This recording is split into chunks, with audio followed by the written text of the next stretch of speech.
सबसे पहले बात बकरीद के दिन शहर शहर गौवंश वाली साजिश की।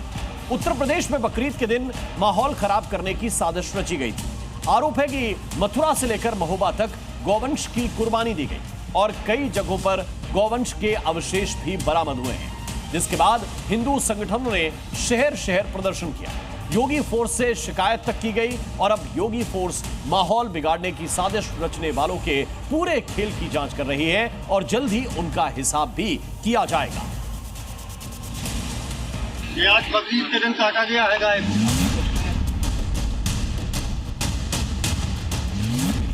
बकरीद पर गोवंश वाली साजिश।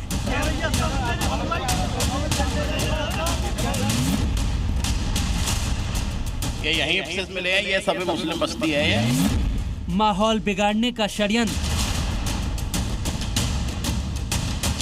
गौमाता हमारे लिए पूजनीय है। शहर शहर बवाल, गोवंश पर उबाल। बकरीद पर गोवंश की कुर्बानी को लेकर शहर शहर हड़कंप मचा है। पहली तस्वीर मथुरा की है, जहां बकरीद के मौके पर गोवर्धन में एक पशु का अवशेष मिला है। गौरक्षक दल का आरोप है कि अवशेष गोवंश के हैं। दूसरी तस्वीर यूपी के ही महोबा की है, जहां एसपी आवास के पीछे काशीराम कॉलोनी में पशु का कटा हुआ अवशेष मिला है। दावा किया जा रहा है कि अवशेष भी गोवंश का ही है। तीसरी तस्वीर प्रतापगढ़ की है, जहां दीपेश्वर तालाब के पास मांस का टुकड़ा मिलने से तनाव बढ़ चुका है। गोवंश पर उबाल, योगी फोर्स करेगी इंसाफ। यह हंगामा, यह आक्रोश, बकरीद पर पशु कुर्बानी पर यह बवाल। यह तस्वीरें यूपी की धर्मनगरी मथुरा की हैं, जहां हिंदू संगठनों का आरोप है कि बकरीद के मौके पर गोवंश की कुर्बानी दी गई थी। हिंदू संगठनों का दावा है कि गोवर्धन में ईदगाह के पास मांस मिला है और मांस का टुकड़ा गोवंश का होने का संदेह जताया जा रहा है, जिसका हिंदू संगठनों ने जबरदस्त तरीके से विरोध किया है और पुलिस में इसकी शिकायत भी की गई है। पुलिस ने 74 लोगों के खिलाफ इस मामले में केस दर्ज कर लिया है, जिसमें 50 अज्ञात लोग और 24 मुसलमान भी शामिल हैं। साथ ही पुलिस ने 3 लोगों को हिरासत में भी लिया है। अवशेष मिले, इसमें स्थानीय लोगों द्वारा आरोप लगाया कि गोवंश के अवशेष है। इसके आधार पर उनकी तहरीर के आधार पर नामजद लोगों के विरुद्ध मुकदमा पंजीकृत किया गया है। मौके से जो अवशेष बरामद हुए इसे परीक्षण के लिए भेज दिया गया है। हालांकि पुलिस पूरे मामले की जांच कर रही है, लेकिन हिंदू संगठनों का आरोप है कि किसी ने जानबूझकर माहौल बिगाड़ने की साजिश रची है।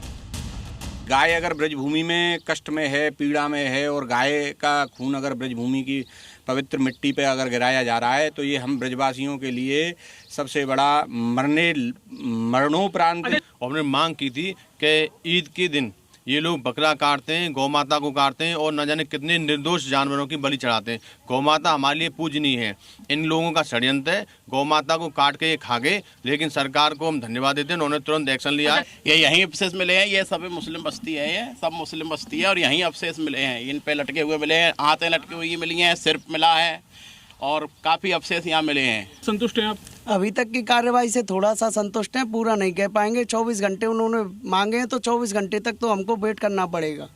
उसके बाद भी अगर कुछ नहीं होता है तब हम असंतुष्टि जाहिर करेंगे अपनी। मथुरा में पुलिस जांच कर रही है, लेकिन महोबा में भी बकरीद की कुर्बानी पर बवाल हुआ। यहाँ एसपी आवास के पीछे काशीराम कॉलोनी में गोवंश का अवशेष मिलने से हड़कंप मच गया, जिसके बाद हिंदू संगठन के लोग मौके पर पहुंचे और अपनी नाराजगी जताई। प्रशासन को सूचना दी गई। प्रशासन ने आकर उसको जो अवशेष था, उसको कटा हुआ जो सर था, उसको कब्जे में लिया है। पोस्टमार्टम के लिए भेजा हुआ है। पोस्टमार्टम की कार्रवाई चल रही है। प्रशासन का कहना है कि हमने 3 डॉक्टरों का पैनल बनाया है। हमारी मांग ये है कि जितनी जल्दी हो सके, जिसने ये हत्या की है उसके खिलाफ जितनी ज्यादा से ज्यादा कड़ी से कड़ी कार्रवाई हो। त्योहार के नाम पर हिंदुओं की आस्था से खिलवाड़ किया गया है, जिसको हिंदू समाज पूज्य मानता है। उस गौ माता के साथ गौकसी की एक विभत्स घटना की गई है। उधर पर प्रशासन पुलिस विभाग पहुंचा और उसने हम लोगों को आश्वासन दिया है कि जो भी इसका दोषी होगा उसके खिलाफ कड़ी कार्रवाई की जाएगी। बवाल बढ़ने के बाद योगी फोर्स अब फुल ऑन एक्शन मोड में है।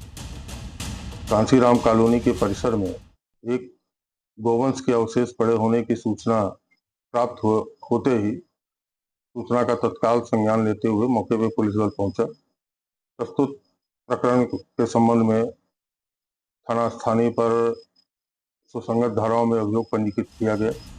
सवाल ये उठ रहा है कि क्या बकरीद के मौके पर किसी ने माहौल खराब करने की साजिश रची थी? इस बात की अब योगी फोर्स जांच कर रही है। ब्यूरो रिपोर्ट, जी मीडिया।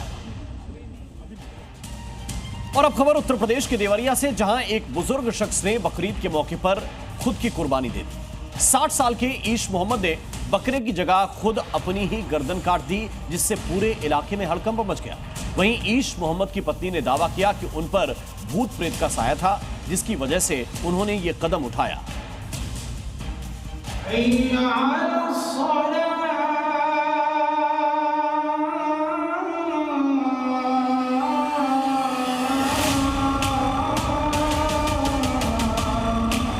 कुर्बानी के नाम पर खुद को मार डाला।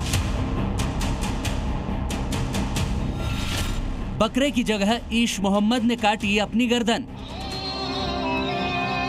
पूरे देश में कल जब बकरीद का त्योहार मनाया जा रहा था, तब यूपी के देवरिया से एक ऐसी खबर सामने आई जिसने सभी को सन्न कर दिया। बकरीद के मौके पर मुस्लिम समाज अल्लाह के नाम पर बकरे की कुर्बानी देता है, लेकिन देवरिया में एक शख्स ने बकरे की जगह अपनी ही गर्दन काटकर कुर्बानी दे दी, जिससे पूरे इलाके में हड़कंप मच गया। तस्वीर में दिखाई दे रहे इस शख्स का नाम ईश मोहम्मद अंसारी है, जिसने बकरीद के मौके पर ऐसा कदम उठाया कि उसे सुनने वाले भी सन्न रह गए। जानकारी के मुताबिक ईश मोहम्मद शाम 7:30 बजे मस्जिद से नमाज पढ़कर लौटे थे और उसके बाद अपनी झोपड़ी में जाकर उन्होंने अंदर से उसे बंद कर लिया। इसके बाद वहां पर अगरबत्ती जलाई और चाकू से अपनी ही गर्दन काट ली। झोपड़ी से जैसे ही उनका खून बाहर निकला तो हड़कंप मच गया। आनन फानन में पुलिस को खबर दी गई, जिसके बाद गंभीर हालत में उन्हें अस्पताल भिजवाया गया, जहां इलाज के दौरान ईश मोहम्मद की मौत हो गई। पीएमएम पंचायतनामा की कार्रवाई कराई जा रही है। मौके की जांच एमफिल यूनिट द्वारा उपलब्ध कराए गए साक्ष्य से भी प्रथम दृष्टया स्वयं द्वारा गला काटने की बात की पुष्टि हुई है। इस संदर्भ में अन्य पहलुओं की भी जांच की जा रही है।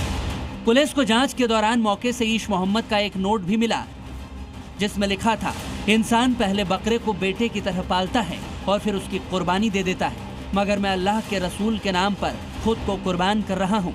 मेरी कब्र खूंटे के पास बनाना और वहीं पर मुझे दफना देना।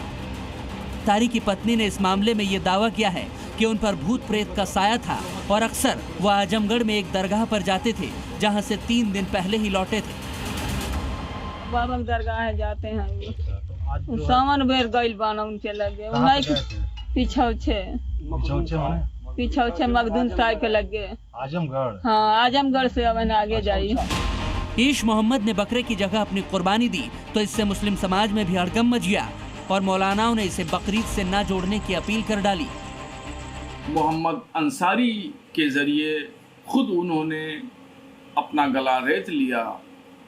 ये वाकई ये घटना अफसोसनाक भी है और दिल को दहलाने वाली भी है, दिमाग को झंझोड़ने वाली भी है।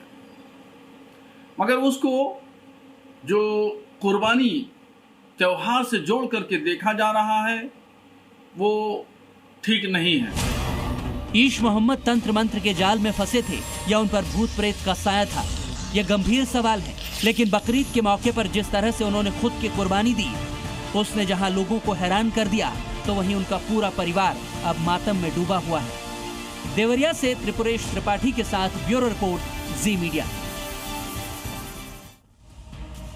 और अब खबर राजधानी दिल्ली से, जहां एक मासूम के साथ दरिंदगी की खबर ने लोगों को हिला कर रख दिया। उत्तर पूर्वी दिल्ली में बीती रात मासूम की दुष्कर्म के बाद हत्या कर दी गई। नेहरू विहार में 9 साल की बच्ची घर के बाहर किसी काम से गई थी, लेकिन 1 घंटे बाद वो बेहोशी की हालत में एक सूटकेस के अंदर पाई गई। कुछ ही देर में मासूम की मौत हो गई।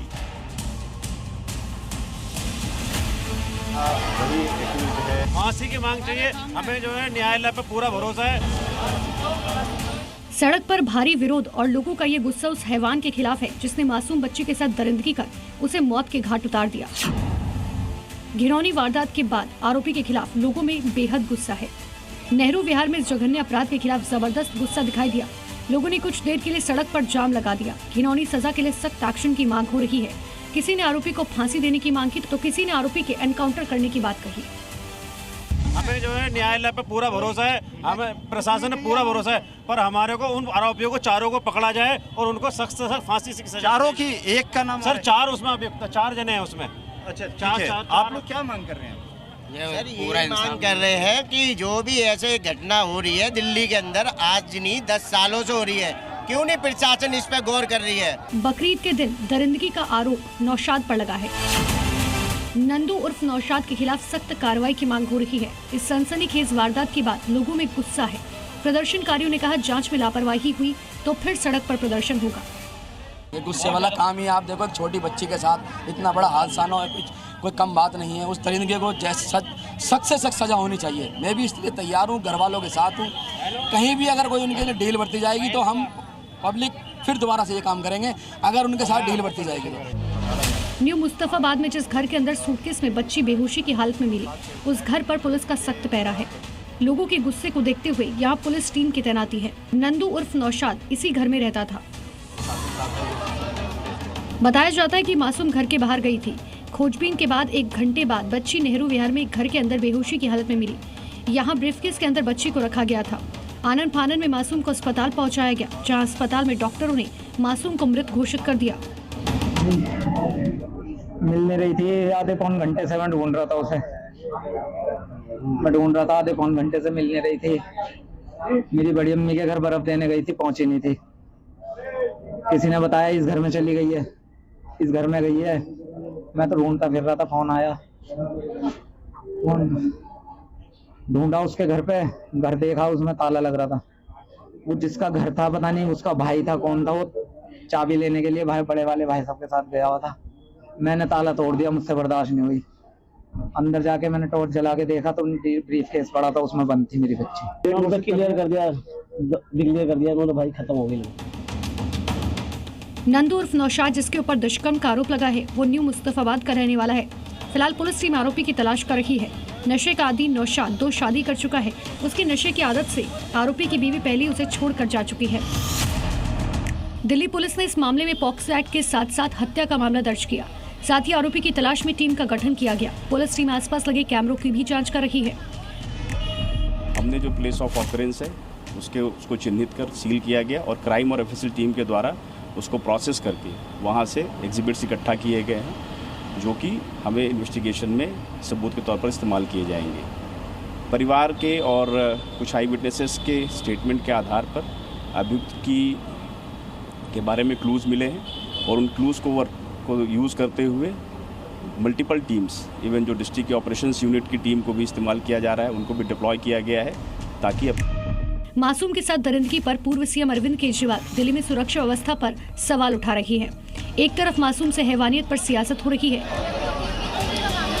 केजरीवाल ने कहा 4 इंजन का जवाब देना ही होगा। मासूम के साथ दुष्कर्म और हत्या की घिनौनी वारदात से दिल्ली फिर शर्मसार हुई।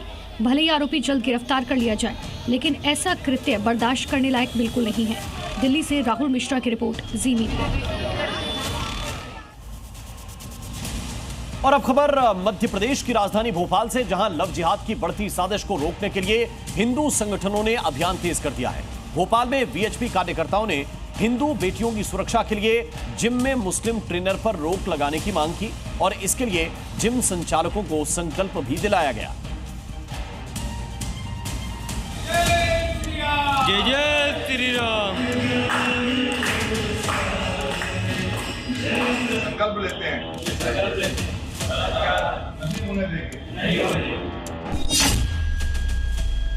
जिम में लव जिहाद, मुस्लिम ट्रेनर पर विवाद। जय जय श्री राम। जय जय श्री राम। जय जय श्री राम। भोपाल में हिंदू बेटियों की सुरक्षा का अभियान।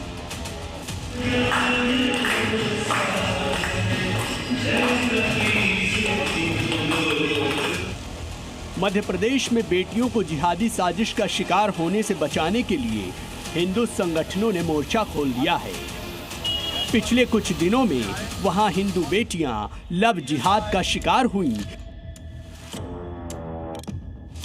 तो उनकी सुरक्षा का मुद्दा गर्मा गया, जिस पर अब विश्व हिंदू परिषद ने राजधानी भोपाल में एक अभियान चलाया है, जिसमें मुस्लिम जिम ट्रेनर से हिंदू बेटियों को बचाने का संकल्प दिलाया जा रहा है। जिम जिहाद, जिम सेक्स जिहाद मेरे जिम में नहीं होगा। और आज इस जिम में आकर ये संकल्प लेते हैं नहीं होने देंगे।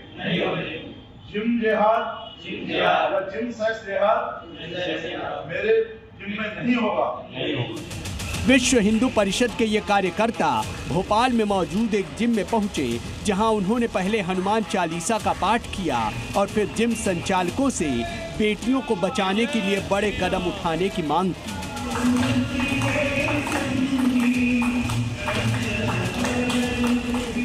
लव जिहाद का शिकार होने से हिंदू बेटियों को बचाने के लिए जिम संचालकों को वीएचपी ने संकल्प दिलाया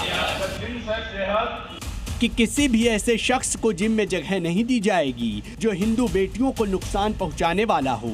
जिम में पुरुषों के लिए पुरुष ट्रेनर और महिलाओं के लिए महिला ट्रेनर हो। जिम में हनुमान जी की तस्वीर लगाई जाए और हर रोज हनुमान चालीसा का पाठ किया जाए। हम संकल्प लेंगे कि हमारे जिम में हम जिहादियों को प्रवेश नहीं देंगे, हम जिहादियों को एज ए ट्रेनर नहीं घुसने देंगे, हम ही लोग अपने ट्रेनर बनाएंगे, हम लोगों में से हम ट्रेनर निकालेंगे जो हमारे समाज को इन धर्म का जो ये लोग धर्मांतरण करवाना चाहते हैं उससे बचा सकें। वीएचपी कार्यकर्ताओं ने इस दौरान लव जिहाद की साजिश रचने वालों को भी कड़ी चेतावनी दी।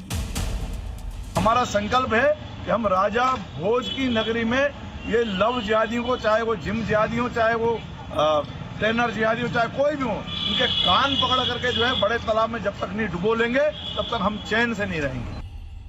भोपाल में पिछले कुछ दिनों में लव जिहाद की घटनाएं तेजी से सामने आई हैं, जिससे हिंदू संगठनों में नाराजगी बढ़ती जा रही है, जिसे देखते हुए अब बड़े पैमाने पर अभियान चलाया जा रहा है ताकि जिहादियों से बेटियों को बचाया जा सके।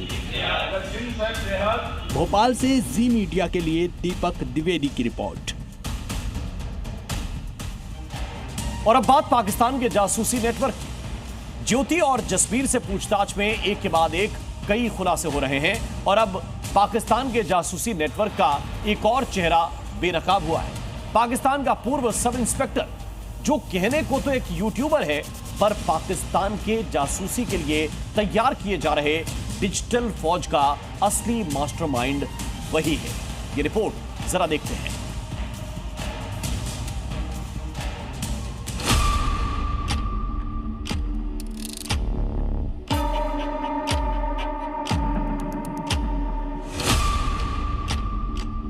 पाकिस्तान के जासूसी नेटवर्क में रोज नए नए चैप्टर जुड़ते जा रहे हैं। एक के बाद एक बड़े राज सामने आ रहे हैं। ज्योति जासूस से पूछताछ के बाद पाकिस्तान की डिजिटल फौज की पूरी कुंडली एक एक कर खुलती जा रही है और अब पाकिस्तान के जासूसी कांड का सबसे बड़ा किरदार यानी इस खेल का मास्टरमाइंड सामने आ गया है।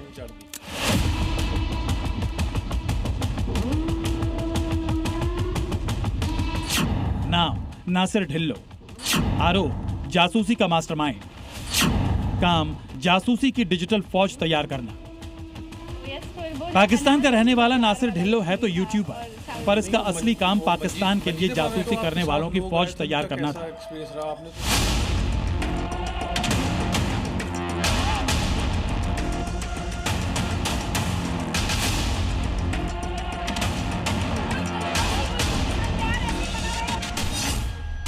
पाकिस्तान की यात्रा करने वाले यूट्यूबर इसके रडार पर रहते थे और यही वो कड़ी है जो हिंदुस्तान के गैंग्स ऑफ गद्दार की पहचान आईएसआई के अधिकारियों से करवाता था। पंजाब में गिरफ्तार जासूस जसबीर ने पूछताछ में खुलासा किया था कि नासिर ढिल्लो ने ही ज्योति और उसका संपर्क आईएसआई से करवाया और जासूसी गतिविधियों में शामिल किया। नासिर ढिल्लो यूट्यूबर की आड़ में भारतीय सोशल मीडिया क्रिएटर्स को अपने जाल में फंसाता था और उन्हें पाकिस्तान बुलाकर जासूसी के लिए तैयार करता था। यही नहीं, नासिर ढिल्लो ने ज्योति मल्होत्रा के साथ एक पॉडकास्ट भी किया था, जिसमें ज्योति जासूस के जरिए पाकिस्तान की अच्छी छवि पेश करने की साजिश रच रहा है। कुड़ी आ गई घूमने वास्ते, साड़ी पा के लाहौर दी गलियां 'च घूम रही है। लाहौर स्कूटर वाले भी ऐ वेंदे आ, समोसे वाले भी ऐ वेंदे भी, ये साड़ी पा के कौन आ गई भाई। तो यस, फिर वो जो अनारकली बाजार वाला जो सीन था और साड़ी वियर करना, अपने इंडियन ट्रेडिशन को दिखाना पाकिस्तान में आके, पहले तो मुझे डर था कि लोग पता नहीं उस चीज़ को क्या सोचेंगे, एक्सेप्ट करेंगे कि नहीं, बट उन लोगों ने सच में इतना अच्छा रिएक्ट किया कि भाई ये कौन बंदी है, कहाँ से आई है। मतलब साड़ी देख के उनको लग तो रहा था कि ये इंडियन है। यही नहीं, ये भी खुलासा हुआ है कि जसबीर के मोबाइल फोन से 150 पाकिस्तानी कॉन्टैक्ट्स मिले। ये भी पता चला है कि जसबीर घाटी के सीमावर्ती इलाकों का दौरा भी किया करता था। जसबीर का लैपटॉप ISI के एजेंट्स के पास 1 घंटे से ज्यादा रहा था। आरोप है कि जसबीर सिंह ने दानिश को भारतीय सिम भी दिए थे। अब खुफिया एजेंसीज ज्योति मल्होत्रा और जसबीर सिंह को आमने सामने बैठाकर पूछताछ की तैयारी भी कर रही है, ताकि ये पता लगाया जा सके कि आखिर गैंग्स ऑफ गद्दार में और कौन से लोग शामिल हैं। सवाल ये भी है कि आखिर पाकिस्तान जासूसी के लिए ब्लॉगर और यूट्यूबर्स को ही क्यों चुन रहा था। दरअसल पाकिस्तानी खुफिया एजेंसी ISI ने जासूसी के लिए अपना तरीका बदल दिया है। अब ISI अपने जासूसी गैंग में सोशल मीडिया के इन्फ्लुएंसर्स को जोड़ रहा है और अपनी डिजिटल फौज की मदद से हिंदुस्तान की खुफिया जानकारी इकट्ठा कर रहा है। इस डिजिटल फौज को पाकिस्तान की बेहतर छवि को पेश करने का टास्क भी दे रहा है। अब पुलिस और जांच एजेंसीज जसबीर के जरिए पाकिस्तानी जासूसी नेटवर्क के राज पता लगा रही है, ताकि हिंदुस्तान में मौजूद पाकिस्तान के अय्यारों पर स्ट्राइक कर पाकिस्तान के जासूसी नेटवर्क को ध्वस्त किया जा सके। ब्यूरो रिपोर्ट, जी मीडिया। ब्रेक के बाद स्वागत है आपका। और राजनीति में अब बात करते हैं पाकिस्तान की, जिसके सूचना मंत्री अताउल्लाह तरार एक बार फिर से चर्चा में। इस बार सोशल मीडिया में उनका एक ऐसा वीडियो वायरल हो रहा है जिसमें वो अपने देश के मीम्स की तारीफ कर रहे हैं। पाकिस्तान के इस मंत्री के बयान को देखकर आपको लगेगा कि पाकिस्तान मीम के जरिए ही भारत को हराने की रणनीति बना चुका है। एक रिपोर्ट देखिए। मैं ये समझता हूँ कि पाकिस्तान की जेन जी ने, पाकिस्तान के मीमर्स ने, देखिए हमारी meme game was up there. बार बार भारत से मात खाने वाले पाकिस्तानी नेताओं का एक और मीम चैप्टर सामने आ गया है। बयान नया है लेकिन तरीका एकदम क्लासिक है। बयान दो और फंस जाओ।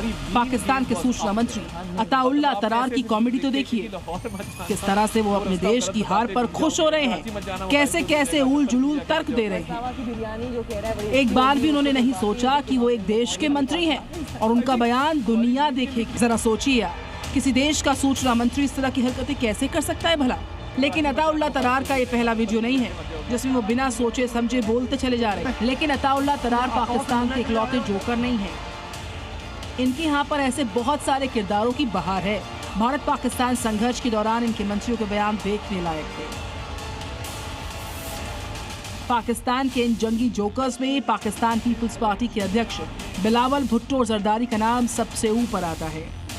देखिए उन्होंने पिछले महीने किस तरह से भारत को धमकाने की कोशिश की। बिलावल भुट्टो यही नहीं रुके, सिंधु का पानी रोके जाने पर पाकिस्तानी अवाम को भड़काते हुए बिलावल ने भारत को एक बार फिर से डराने की कोशिश की और मंच से इस बात का ऐलान कर दिया कि सिंधु हमारी है और हमारी ही रहेगी। या तो हमारा पानी इस पे बहेगा या उनका खून बहेगा। उससे ठीक एक दिन पहले नवाज शरीफ की बेटी और पाकिस्तान के पंजाब की मुख्यमंत्री मरियम नवाज एक स्कूल के कार्यक्रम में शामिल हुई थी, जहां उन्होंने बच्चों के साथ एक गाना गाते हुए इस बात का ऐलान किया था कि वहां के लोग पाकिस्तानी सेना के साथ खड़े हुए हैं। इसके बाद मंच से बोलते हुए मरियम नवाज ने भी परमाणु बम को लेकर भारत को धमकाते हुए कहा था कि पाकिस्तान पर कोई भी हमला नहीं कर सकता। पाकिस्तान के इन जंगी जोकर्स में वहां के विदेश मंत्री और सांसद भी भारत को जंग की धमकी देने से पीछे नहीं रहे। पहलगाम अटैक के बाद भारत ने सिंधु जल समझौता रद्द किया तो पाकिस्तान के पैरों तले जमीन खिसक गई। पाकिस्तान की आवाम पानी पानी कर रही है। वहां के नेताओं से लेकर आतंक के आकाओं तक भारत के खिलाफ जहर उगलने का सिलसिला जारी है। ब्यूरो रिपोर्ट, जी मीडिया। बलूचों के खिलाफ मुल्ला मुनीर के दबाव में पाकिस्तानी सरकार ने ऐसा कानून पास कर दिया है जिससे अब फौज को आम बलूचों पर कहर बरपाने का लाइसेंस मिल गया है। बलूचों पर पंजाबी पाकिस्तानियों का कहर तो पिछले 75 साल से जारी है, लेकिन अब जो नया कानून विधानसभा में पास हुआ है उससे मुल्ला मुनीर की फौज को बेतहाशा ताकत मिल गई। क्या है ये कानून? क्या पाकिस्तानी एक के बाद एक शहरों पर बलूचों के कब्जे से डर गए हैं? बलूचिस्तान में एक कानून से क्यों बन गया है सिविल वॉर जैसा माहौल, देखिए इस रिपोर्ट में। बलोचों के खिलाफ पाकिस्तान का खतरनाक कानून, मुल्ला मुनीर कहर बरपाएगा, सिविल वॉर छिड़ जाएगा। पाकिस्तान का फील्ड मार्शल आसिम मुनीर जब आर्मी चीफ था तब उसने कहा था, पंजाबी पाकिस्तानी बलूचों को आतंकी मानते हैं जो अपना हक मांगते हैं। उसको जहन्नुम भेजने का ऐलान किया गया था और अब प्लान एग्जीक्यूट कर दिया गया है। बलूचिस्तान की विधानसभा में काउंटर टेररिज्म अमेंडमेंट बिल 2025 अब कानून बन गया है, जिससे मुल्ला मुनीर को बलोचों के जुल्म और ज्यादती, जेल भरने, जबरन गायब करने का राइट मिल गया है। कानून के मुताबिक फौज किसी को भी शक होने पर अरेस्ट कर सकती है। फौज किसी को भी 3 महीने के लिए हिरासत में रख सकती है। 3 महीने रखने के लिए भी आरोप तय होने की जरूरत नहीं है। बलोचों को अब किसी भी तरह की समस्या होने पर फौज के पास जाना पड़ेगा। साथ ही इस नए कानून से बलूचिस्तान में पुलिस और सेना में अंतर खत्म हो जाएगा, क्योंकि इस कानून के तहत फौज को तलाशी लेने, गिरफ्तार करने और प्रॉपर्टी सीज करने का भी अधिकार मिल गया है। और ये सब करने के लिए कोर्ट की इजाज़त की ज़रूरत नहीं है। बलूचिस्तान में लोगों का गायब हो जाना, कहीं मारकर लाशें फेंक देना या सालों साल जेल में डाल देना अब आम बात है। और इस नए कानून से ऐसे हादसे और आम हो जाएंगे। लेकिन बलोचों ने भी पाकिस्तानियों के खिलाफ मोर्चा खोल दिया है। 30 मई को बलोच लड़ाकों ने सोराब शहर पर कब्जा किया था। आज उसका वीडियो जारी किया गया है कि कैसे सोराब सिटी पर कब्जा हुआ था, कैसे बलोचों ने लेवी स्टेशन, पुलिस मुख्यालय, डीसी कार्यालय, बैंकों और हाईवे पर कब्जा करके सोराब पर कंट्रोल कर लिया था और गाड़ियों को भी नष्ट कर दिया था। ऐसी तस्वीरों से साफ जाहिर है कि बलोच अब अपनी लड़ाई और तेज करने वाले हैं, जबकि फौज जंग को दबाने की कोशिश करेगी, लेकिन ये आग दबेगी नहीं, क्योंकि जो चिंगारी 75 साल से लगी थी अब वो आग बन चुकी है।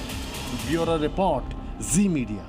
फील्ड मार्शल बनने के बाद मुल्ला मुनीर ने सोचा कि अब इस पोस्ट को जस्टिफाई करने के लिए कुछ तो करना ही पड़ेगा।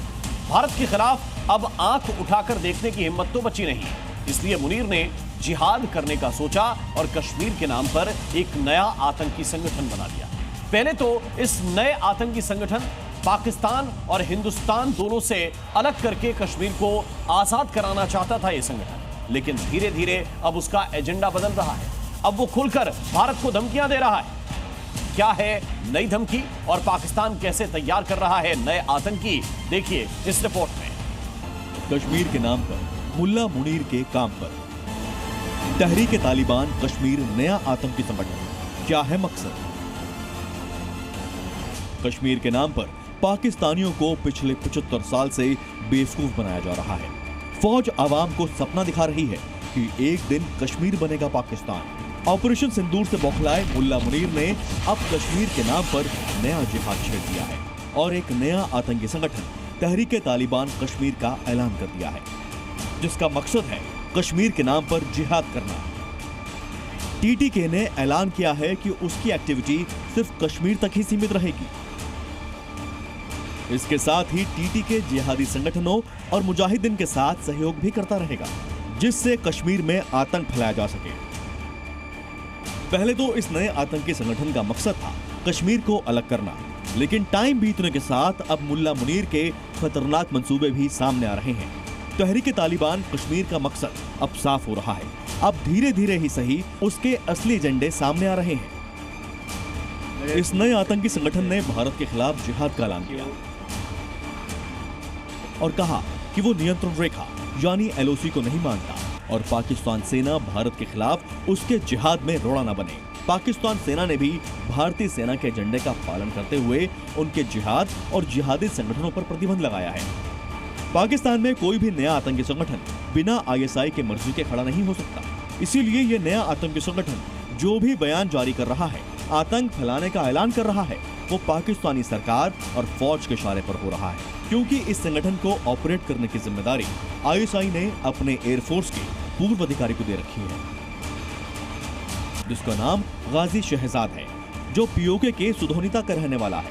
कारगिल वॉर के दौरान पाकिस्तानी वायुसेना में कैप्टन के पद पर तैनात था। पीओके में लश्कर तैयबा का कमांडर भी रह चुका है। 2007 में एलईटी ने इसे भारत में हमला करने भेजा था, लेकिन घुसपैठ के बाद इसे गिरफ्तार कर लिया गया और फिर जेल में रखने के बाद और भारत ने इसे सजा पूरी होने के बाद वापस पाकिस्तान भेज दिया था।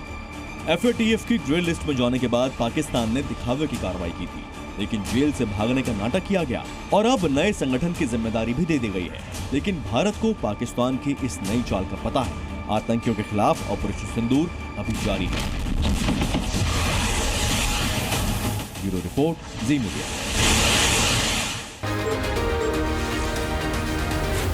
जी न्यूज़।